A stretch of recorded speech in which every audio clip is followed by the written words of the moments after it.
2024 Acura Integra Type S first look, some type of speedy Civic, or more. There are now two types of the high-performance Honda Civic and one's an Acura. For those old enough to remember, the 1997 to 2001 Acura Integra Type R was our gateway to the ultimate in Honda four-cylinder performance. It was packed with the most powerful and reviest B18C that pushed out 195 HP and screamed to 8,400 RPM. It was the closest Americans got to any version of the Honda Civic Type R without breaking import laws in the US until, well, the actual Civic Type R finally came to the US for 2017. Having returned for 2023 after a long hiatus, the Integra sees its ultimate incarnation also resurrected, though this time marketed as a Type S. Don't worry, it's really a Type R literally, it's essentially an Integra with the heart of today's Honda Civic Type R. Okay, the 2024 Acura Integra Type S is a bit more than that, even though you probably couldn't tell from its Honda shading specs, and certainly represents a huge upgrade over the regular Integra. There is a cursory 5 HP advantage given to the Acura's version of the Type R's turbocharged 2.0-liter K20C1 engine, which pushes out 320 HP and 310 lb-ft of torque, a 120 HP, 118 lb-ft increase over the 200 HP and 192 lb-ft made by the 1.5-liter turbo i4 found in every other TEG. Like its lesser siblings and the Civic, the Type S is front-wheel drive. The two Type-grade hatchbacks share the same close-ratio auto-rev matching capable 6-speed manual transmission, helical limited slip differential, torque steerizing dual-axis front suspension design, Brembo brakes, and driver-adjustable adaptive dampers. Which will make you wonder, outside of the badges and the Acura's unique top hat, where are the differences between the Type R and the Integra Type S? A bit more than badge engineering. Being a more premium, luxury-leaning brand than Honda, Acura stuffs the Integra Type S with creature comforts you won't find in the Civic Type R. The interior experience, according to Acura, is still intended to be sporty and driver-focused, but the front sport seats appear to be less aggressively bolstered than those in the Civic and are heated.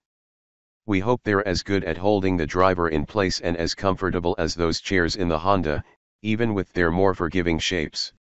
The steering wheel is wrapped in leather, but it's perforated with colored stitching and the shift boot matches it. The shift knob itself looks similar to the Type R's aluminum unit, but is dark anodized and doesn't have the same matte look as the high-performance Civic's piece. The metal bezel surrounding the shifter also gets a Type S engraved into it.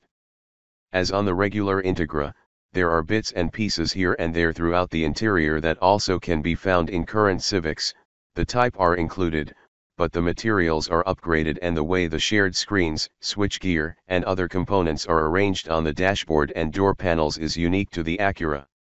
Both cars come with a 10.2-inch digital gauge cluster and 9.0-inch color touchscreen, compatible with wireless Apple CarPlay and Android Auto, but the Acura trades the Honda's 12-speaker Bose system with a 16-speaker, 530-watt L Studio 3D premium sound system.